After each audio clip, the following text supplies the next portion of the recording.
श्री विघ्नहर्ता Shri Ganesha audio meditation album by Shri विरल मानिक।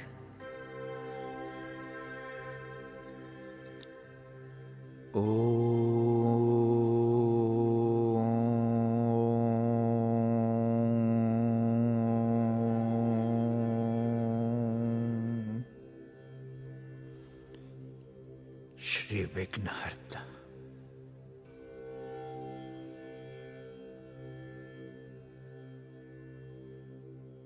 कुछ हजार साल पहले चले जाइए।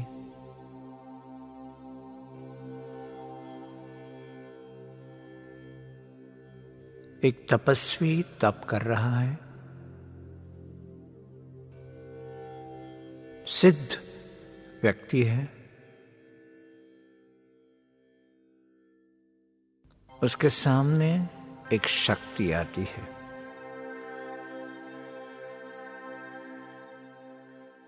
उस शक्ति का वो एहसास करता है।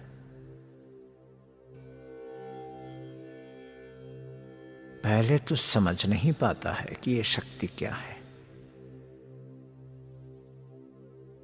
कभी इस शक्ति को देखा नहीं, महसूस नहीं किया, उसके बारे में कोई जानकारी नहीं है। अब वो शक्ति से बात करता है। शक्ति उसे जवाब देती है। जब शक्ति को वो पूरी तरह जान लेता है तो उसे लगता है इस शक्ति के बारे में लोगों को बताना चाहिए। अब उसका वर्णन करते हुए वो कुछ बातें चित्र के माध्यम से, शब्द के माध्यम से स्थापित करता है। उसमें कुछ ऐसे चिन्ह डालता है ताकि लोग उसे समझ सके। उसके गहन विषयों को समझ सके, उसकी गहनता को समझ सके। ये शक्ति ही इस तपस्वी को मार्गदर्शन देती है और उसके बारे में वो सारी जानकारी हम तक पहुंचाते हैं। ये आती है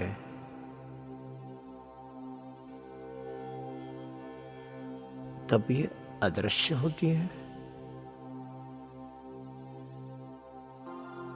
उसका ना कोई रूप होता है, उसका सिर्फ एहसास होता है। अब हमारा मन रूप को देखना, सुनना और महसूस करना समझता है। तो हमारे मन को जैसे समझ में आएगा, इस तरह से बातें हमारे सामने रखी जाती हैं। उसका स्वरूप का निर्माण किया जाता है। जो भी तपस्वी ने इस शक्ति के स्वरूप का निर्माण हमारे समक्ष रखा, बहुत कम शब्दों में बहुत कुछ उसके बारे में समझाया, बताया। उस देवता का, उस शक्ति का नाम है श्री गणेश। इसके पहले वाले ऑडियो में हम समझ चुके हैं कि वो एक मूल तत्व है शक्ति का, जहां से शक्ति का विभाजन होना शुरू होता है। अब जब गणेश को तुम याद करते हो तो जो मूर्ति आपके समक्ष आती है, उसके कुछ पहलू को आपने सुना होगा। आपने उसके बारे में कई विवरण पढ़े होंगे। मैं वो सभी का आदर करते हुए जो उसका गहनता है उसे आपके समक्ष, आपकी समझ के लिए पेश कर रहा हूं। तो पहले तो हम देखते हैं कि उसका जो मस्तिष्क है वह हाथी का है।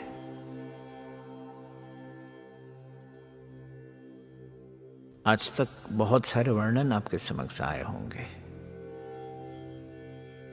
हाथी का मस्तिष्क होना और मनुष्य का शरीर होना, एक बात कुछ समझ नहीं आती अगर हम इसे देवता नहीं मानते तो। कभी सोचा है कि हाथी क्यों?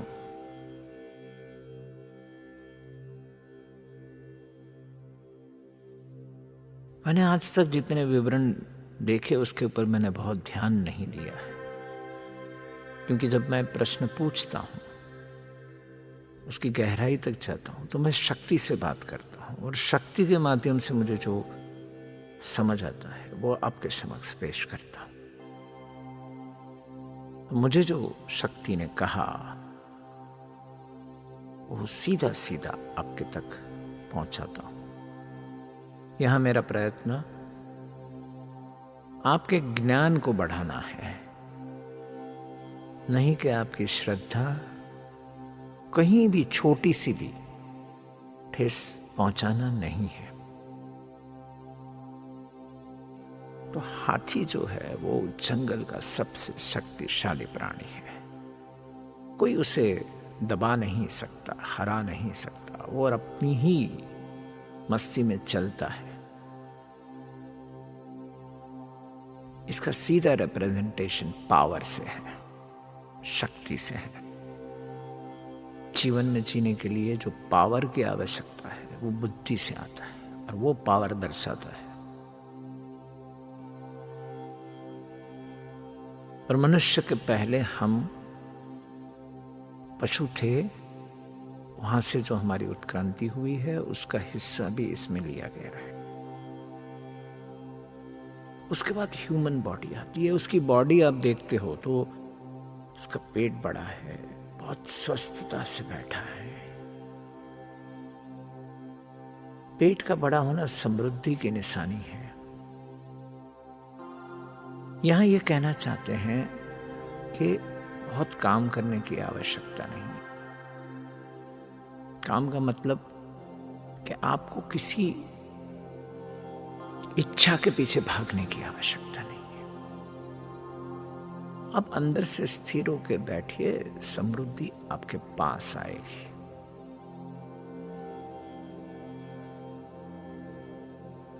तो ये बड़ा पेट किसका होता है? जो समृद्धि को समा सकता है।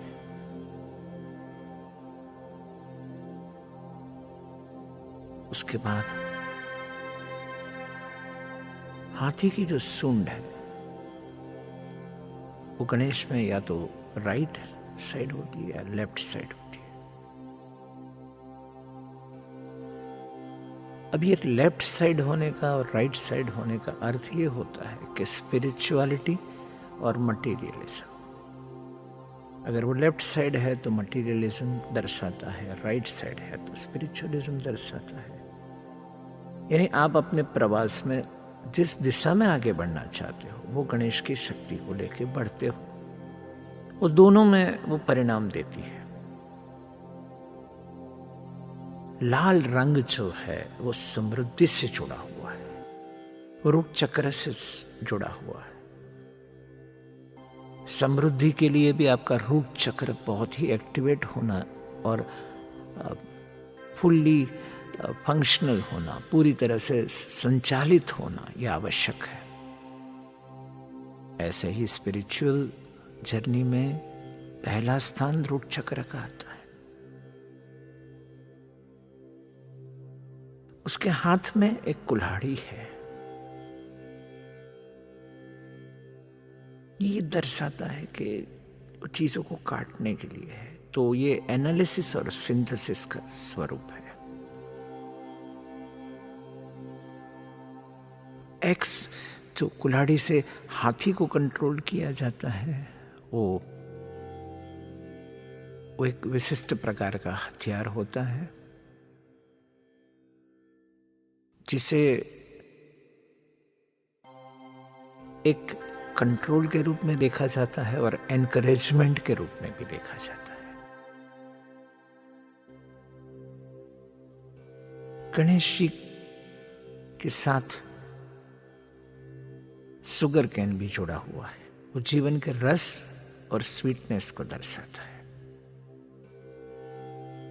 उसका एक दांत, दोनों दांत बहुत ही पावर और एग्रेशन है, लेकिन एक टूटा हुआ है जिससे पूरी महाभारत लिखी गई है। व्यास मुनि ने उसका उपयोग किया है और यही दांत से उसने चंद्रमा को, जब चंद्रमा हंसे थे गणपति के ऊपर, जब वो मूषक की सवारी कर रहे थे, उसको श्राप दिया।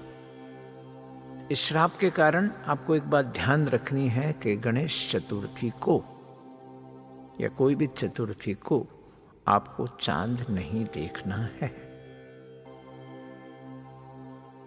जो विघ्न हरता है वो ही विघ्न निर्माण कर देगा।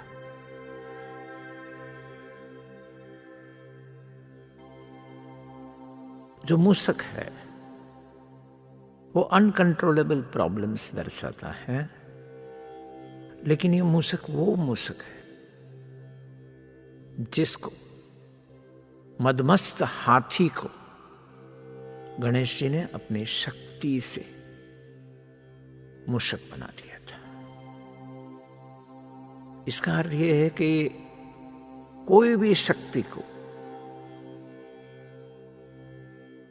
कंट्रोल करने के लिए, उसको संयम में रखने के लिए गणेश जी उस शक्ति का परिवर्तन करने के सक्षम है, समर्थ है, और वो कर भी डालते हैं। सांप, हम ये मानते हैं कि सांप और कुंडलिनी शक्ति एक साथ जुड़े हुए हैं, पर गणेश जी के बारे में सांप उन्होंने अपने बेली पे, अपने पेट पे बांधा है, तो उस समृद्धि को संभाल के भी रखता है और समृद्धि को बढ़ाता भी है। मोर के साथ गणेश जी जुड़े हुए हैं,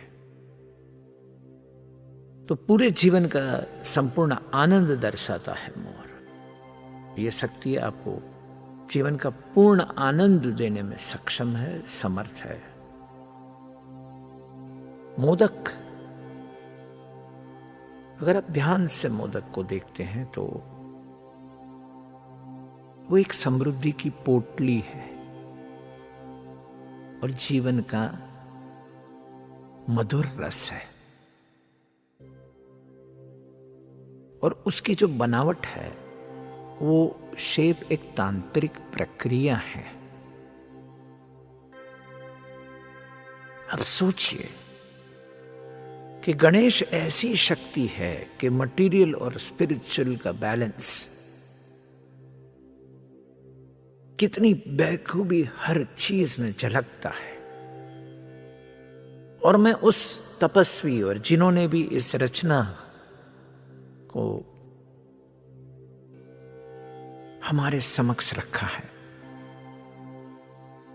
वो गणेश से ही प्रोत्साहित और प्रभावित होके, उसकी शक्ति के बिना कोई भी व्यक्ति ऐसा वर्णन नहीं कर सकता। ऐसे गणेश जो विघ्न दे भी सकते हैं और विघ्न हर भी सकते हैं, उसे हम जीवन में विघ्न हरने के लिए, कितना सुंदर शब्द है विघ्न हरता। विघ्न को हम पार नहीं करते हैं, उसको हर लेते हैं, वो रहता ही नहीं है। अगर इसे इंग्लिश में हम समझने की कोशिश करेंगे तो obstacle removal, overcoming the obstacle, ऐसे शब्द हमारे मन में आते हैं। लेकिन जब भाषा बहुत ही समृद्ध हो, जैसे कि संस्कृत, तो विघ्न हरता, हर लेते हैं, खत्म हो जाते हैं।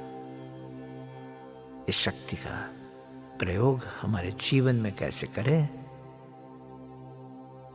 हमारे जीवन के अंत तक विघ्नों को कैसे हरें, जीवन की समृद्धि को कैसे आनंद से